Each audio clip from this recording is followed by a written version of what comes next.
Good afternoon, everyone, and welcome to our second last 12 at 12 session. Are you there yet? Before I start, I just want to let you know that this session will be captioned, and I'd also like to acknowledge the traditional owners of the land where I am, the Palawa people, and I am delivering this session from Lutruwitra. And I'd also like to acknowledge the traditional owners of the land where you are each at today, and acknowledge that we are all on Aboriginal land. It always was and it always will be. So today's session is, are you there yet? And we were just saying before, like, oh, are we there yet? It's been such a long year and it's feeling like it's nearly over, but are we there yet? This is not on a calendar, are you there yet? But it's based on mindsets. And if you join the session on stress mindsets, you'll know that the mindsets, which are the view, a kind of lens on how we see the world, have powerful effects. In fact, we may not even be aware that they exist, but they affect our physical responses, they affect our motivation, our attention, our emotions, our mood. And they're just not a reflection of the reality of what's happening around us, but they reflect that reality. They interact with that reality in a weird way to shape it. And if you think of placebo effects, which is a mindset, and the stress mindset about if you think that stress is always debilitating, then it kind of, can give you a headache and stomach aches and sleepless nights. But if you think that it can be enhancing, then your body can react quite differently. The work today is on growth mindset and fixed mindset, and it's based on the work by Carol Dweck, which is how our mindsets about our abilities and our learning shapes our ability to take on, or our motivation to take on new tasks, new challenges, and learn around us. So consider how much you agree or disagree with the following statements. You don't have to put anything in chat, but I just want you to kind of nod to yourself or consider it to yourself. If you believe you're a certain kind of person and there's not much that can be done to change that, or you can do things differently, but the important parts of who you are can't really be changed at all. You can learn new things, but you can't really change how intelligent you are. The harder you work at something, the better you'll be at it. And truly smart people do not need to try hard. They're the ones that can do things easily.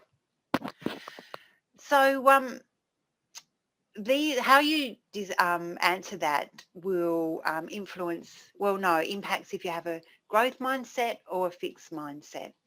And I'm just going to explain what those are now. A fixed mindset. A fixed mindset's when you're motivated to look impressive, when you think that you're born with a certain amount of ability and there's not much you can do about that. Some people are lucky and born smarter. Some people are unlucky and not born as smart. So there's not much that you can do at all to change that. And actually you can act out of fear when you're working in a fixed mindset because sometimes you think that people believe that you're smarter than what you really feel that you are, and you don't want to be caught out. And it can also be known as the imposter syndrome, that I'm not really as smart as what other people think I am, and I hope they're not caught out. And also, I don't want to take on a new challenge or try something new in case I fail. And then they'll know that I'm not that smart after all, or I'm not good at this. And also in a fixed mindset, you can look at other people doing things so easily and think they're just natural, and I'll never be a natural at this. Whereas if you have a growth mindset, you're actually motivated to keep learning and growing and knowing if you're not there, you're not there yet. So it's that power of that three-letter word, yet. And in fact, when we work in our mentor group, if we don't get it right and we're supporting students on the autism spectrum, if the student that we're supporting doesn't quite, say, hand in their assignments when we want to, or continues at uni, so we always have that statement, we're just not there yet, and knowing how best to work with that student on the autism spectrum. So, and it makes a real difference to saying we got it wrong, we failed to, we're not there yet at understanding how to best support them. So that keeps us motivated to keep learning and growing. Let's see what I missed out. So when you're in a fixed mindset, your negative feedback hurts and you don't want to know about it because it's kind of, you think it affects your self-worth too. You can look at who you want to blame rather than kind of say, okay, what can I learn from this? And when you're in a fixed mindset, there's a really big focus on outcomes. And while outcomes matter, if you're in a growth mindset, it's both the process and the outcome. And you can see, even in parenting, when parents say, oh, you're so smart, you're so good at that, what they're actually doing is reinforcing or establishing a fixed mindset in their child. If you're in a growth mindset, you will say, hey, you put a lot of work into that test, so well done for getting those marks, or you've kept trying and persevering. So when you're in a growth mindset, you do focus on the process and the outcome. Outcomes still matter, but we know that the process is really important. You show up. So if you make mistakes or failures or don't get things right, you go, okay, what happened here? What can I learn from here? And that negative feedback really supports that learning. And you see challenges as opportunities, not things to be avoided, because you're operating more out of that confidence, right? Okay, this will be a chance to learn and grow. Okay, now you might be sitting there thinking, yep, I've got this. I'm a growth mindset, always have been a growth mindset, and that's fine. Well, Carol Dweck will actually say that no matter who you are, there will always be times that you could be triggered into a fixed mindset. In fact, to say that I'm in growth mindset, always have, always will be, is actually a fixed mindset statement. So we're all a mixture of fixed and growth mindset. So it's not a matter of just getting rid of the fixed one. It's a matter of how can I grow my growth mindset? And how can I notice those times that my fixed mindset is triggered and I need to kind of then step back and take a growth mindset approach. You can, if you like, you can give your fixed mindset even a voice, a voice of one of those old teachers, and you can say to yourself, because your fixed mindset is just trying to protect you. You don't want to fail. You don't want to be challenged. You don't want to look like you're no good at this. Kind of let's we've got a bit of an imposter syndrome. You don't want anyone to find you out. So you can say to your fixed mindset, hey, I know you're trying to protect me, but I'm trying to learn and I want to take on a new challenge here. So just shush for the moment. So consider, again, you don't need to put anything in chat, what might be your fixed mindset triggers? Is there anything in the past week where you think that your fixed mindset has been triggered? Sometimes even doing this 12 at 12, it's like, oh, okay, I've got to step up. I've got to put myself out there. I haven't done this 12-minute thing before and on Zoom. Why don't they get someone who's really good at this great stuff, who can talk like that and can tell stories like that? Yeah, they're the kind of fixed mindset messages I'd be telling myself. The trouble is, if we put ourselves in situations where we can guarantee no mistakes, then we're also not guaranteeing learning and we're guaranteeing no passion.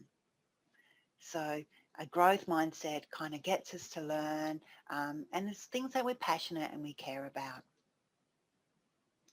So it's about changing the stories that we're telling ourselves. So when we hear our fixed mindset voice kick in, like what can we say to ourselves that allows us to grow a more growth mindset? So instead of saying, hey, what if I fail, to a more growth mindset, well, what can I learn from this experience? Or I'll never be that smart or talented, to I can't do that yet. Why do others do it so easily? Why do they look like they're just, it's not a problem? What can I learn from others? Instead of saying this has not worked, so what's our plan B? Say, what's our plan B if it doesn't work? Where can we go to? And instead of saying, what will others think of me if I fail? Tell ourselves, failing and getting things wrong is just part of the learning process, and that's okay. In fact, I had a great chat yesterday, I think, with a colleague who'd done this huge mistake. She said, oh, it was just one of the, she'd done a quiz, she'd ran a quiz, and she forgot to take half of the answers. So she had this whole frustrated group that had done the quiz. We want to know the answers and we want to know them now. And we had a bit of a joke about it and looked at that growth mindset approach. And the fact is we all make mistakes and we all make failures. So as well as that self-compassion, when that comes in, it's a growth mindset. Like, well, I was trying something new. I hadn't done it before, and that's okay. So that's on an individual level. And on a team level, it makes sense to know that if you've got a team who's working more out of a growth mindset, then you're actually going to be better at trying new things, at innovating, and at creativity, because you're not going to be worried if you fail. And if you do fail, you milk that failure. As Carol Dweck says, you milk that failure for everything it's got. What can we learn? How can we do things differently? So it's not that failure is okay, full stop, but it's what can we learn from that failure? It's the important thing. And you capitalize on that you build more trust and cooperation. So you're not working out of that fear if things go wrong. You're working out of that, we know that we can get through things. If these things get wrong, we're going to learn and grow and do better next time. And that's really it. If you want to find out more, Carol Dweck, as well as her book, Growth Mindset, has got a great TED Talk, The Power of Believing That You Can Improve. And there's lots of articles, Harvard Business Review and other articles on growth mindsets and how they're being used in different workplaces. And Aaliyah Crum has got some great resources on mindset, change your mindset, change the game. That's a brilliant TED Talk. Thank you, everyone. That's your 12 minutes for this Friday. Next week, our last session, it's going to be on Does Mindfulness Matter? So we all know the hype around mindfulness. It's a growing trend. But why is it so important? Does it really make a difference? And how can we use it every day in our workplaces to do the great work that we're doing? Thank you, and I'll see you next week. Bye.